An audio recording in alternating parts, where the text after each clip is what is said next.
It seems like nowadays, a lot of big-budget AAA games are falling short of expectations despite the huge amount of money poured into them. Interestingly, smaller budget games often have more room for creativity. When a game costs a fortune to make, there's a lot of pressure from the business side to protect that investment. That's why you see microtransactions shoehorned into AAA titles, even when they don't really fit. That's why I want to talk about 10 awesome AA games that can hold their own against the big AAA titles, or even offer a more enjoyable experience despite their lower budget. I've got to include A Plague Tale games on this list. Both were made by Asobo Studios, which isn't as big as Rockstar Games or Ubisoft. You might be curious about the budget for A Plague Tale Innocence and its sequel, Requiem, especially considering how great they turned out. Would you believe it cost only $10 million to make Innocence and $25 million for Requiem? It's pretty surprising, especially since Requiem looks like such a high-quality game. Props to the studio for pulling it off with that budget. Now, let's dive into the game itself. Visually, it's stunning. From the landscapes to the markets to the sea. The medieval buildings are detailed and beautiful, and the level designs are top-notch. The soundtrack sets the perfect tone, whether it's haunting, emotional, or festive. And the voice acting? Incredible. The gameplay is where this game really shines. It's unique and different from others. While it's still a stealth game at its core, the protagonist isn't super tough, but you've got more ways to fight back this time. But the story? That's the real gem. It's up there with The Last of Us Part 1 in terms of emotional impact, and it's as moving as Red Dead Redemption 2. Come on. A Way Out, released in 2018, is an action-adventure game by Hazelight Studios. It's a co-op game where you and a buddy team up to bust out of jail and take down a mutual enemy. This game offers an incredible experience. While the gameplay itself isn't mind-blowing, it's the interactions between characters and the storyline that really shine. Throughout the game, you'll find all sorts of things to do together, like playing darts or basketball. It's a neat way to strengthen the bond between the characters and show their relationship growing. The story and dialogue are top-notch. They feel real and draw you in completely. For a game with a budget of only about $5 million, it's seriously impressive what the studio pulled off. If you haven't tried it yet, it's definitely worth a play. Keep it up, boys. Life is Strange. I love this game. It's a very different, story-rich, and will make even the coldest of hearts feel emotional. Don't Nod made a wonderful game and has proven that their small team can make an amazing, beautiful, heartfelt game. A big cut in the budget, but the team still managed to offer a lot better experience than their first game. Remember me? In my opinion, Life is Strange is slightly similar to games of the Telltale series. Your choices affect the outcome of the game and make subtle or huge changes throughout. You feel empathy for the characters in the world, and whilst handling mature themes such as depression, the game grips you to your seat. It is amazing, a masterpiece. The music and art design are unique and aesthetically pleasing, which is a nice change from the usual games we play. I totally recommend this game. Evan doesn't say much to me, but Hellblade: Senua's Sacrifice is a tough one for me to review. It's incredibly well made, but it wasn't exactly enjoyable for me. That's because it deals with heavy stuff like mental illness and psychosis. It's not meant to be a fun experience, but rather a deep and sometimes traumatic one. The gameplay is pretty simple, mostly involving walking around and solving puzzles. There's some combat too, kind of like Dark Souls, but not as intense. Visually, the game is stunning, even years later. The environments are beautiful yet eerie, and the sound design is top-notch. Definitely play with headphones to get the full experience. The voices you hear throughout the game are part of its attempt to simulate psychosis, but it can get overwhelming. It's not a game for everyone, but I still think it's worth trying. Plus, it's impressive that such a small team made something that rivals AAA titles. quiet.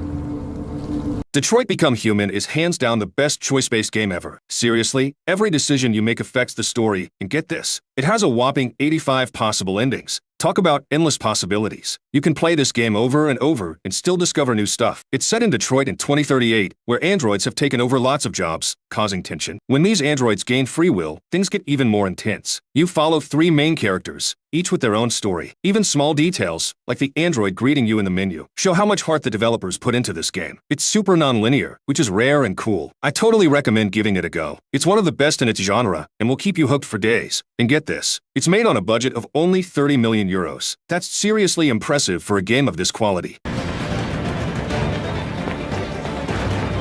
What Remains of Edith Finch is kind of like a walking simulator. It's a shame more people haven't tried it because it's a true masterpiece. The story is super sad, but the game itself is so original and interactive. The storytelling is top-notch, but the only downside is that it's pretty short. I really recommend playing it at least once. It'll only take a few hours of your time, but it's totally worth it. It's one of the best indie games out there. If you can, try to get it on sale because you can just wrap it up in one sitting, though it's still worth every penny. Atomic Hearts is kind of like a mix between an indie and AAA game. It's not exactly a big-budget title, but it feels pretty close. As for the game itself, it's definitely not what I was expecting. I thought it would be a serious sci-fi survival game, but it's more like a crazy sci-fi trip. It takes inspiration from a bunch of different games, like Fallout for the world design, BioShock and Dead Island for the gameplay, and even Looney Tunes for the story. And seriously, the story is wild. The gameplay is better than your average first-person shooter. You can carry tons of weapons and have special powers to play with. It can be pretty tough, but I usually just stick to my best gun and blast away. Overall, I think it's a good game worth trying out. It Takes Two is an absolute gem, one of the most unique games I've ever played. Like A Way Out, it's made by Hazelight Studios and needs to be played with 2 players. Each level is like its own little world, with different tools and skills you need to use to move forward. It keeps the game feeling fresh and exciting, with a mix of puzzles, action, and fun. The puzzles were just challenging enough that I only had to look up a couple on YouTube. Overall, the game is almost flawless. I'd love to see more like it. I think more developers should make couch co-op adventure games like this. And get this, the budget EA gave to Hazelight was only about $3.7 million. It just goes to show what a great job they did. Plus, the game has an overwhelmingly positive rating, which says it all. It's getting better the more I move. I hope so. Oh, Cody, will you please focus? All right.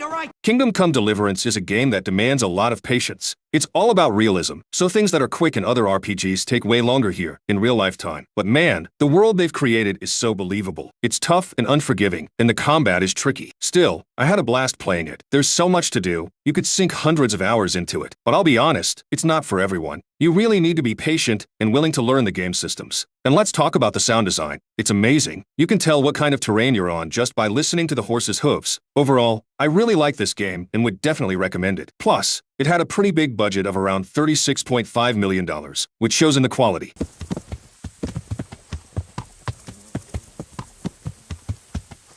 Firewatch is one of those games you play through once, and then probably never again. But let me tell you, the story is gripping, the characters are lovable, and the art style is cool. It's just a nice game to sit down and immerse yourself in. It's a walking sim that's aged really well. The narrative keeps you hooked from start to finish, and exploring the Wyoming forests and caves as a ranger alone really makes you feel the solitude and fear. You'll find yourself craving the sound of another voice, even if it's from someone you've never met. It's a unique game, made by a small team of about 10 people at Campo Santo over 2 years. With a budget of probably around $3 million, they did an amazing job. If you're into mysteries, gritty detective stories, and noir vibes, The Wolf Among Us is right up your alley. It's not super complicated in terms of gameplay. It's mostly a point-and-click detective game, but the visuals are stunning. The pacing, writing, and atmosphere are all top-notch. And the way it brings folklore characters into a noir setting is really cool. It's fun trying to guess where each character comes from. It's a mature story set in a noir world, with fairy tale characters living secretly among us. If you're a fan of Detroit Become Human, Life is Strange, or the Telltale Walking Dead series, you'll definitely enjoy this game. Mr. Toad? Shit. Bigby! Listen, mate, I know I don't look human. It's a problem, I get it. I just stepped out the apartment for just a second to see what kind of damage this drunk shit is doing.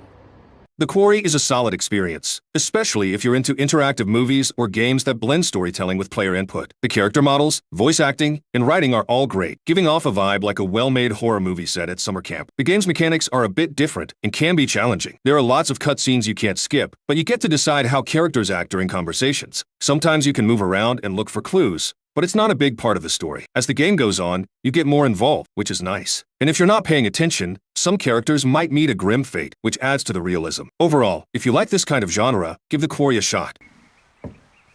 Ugh. Horror. I hate horror.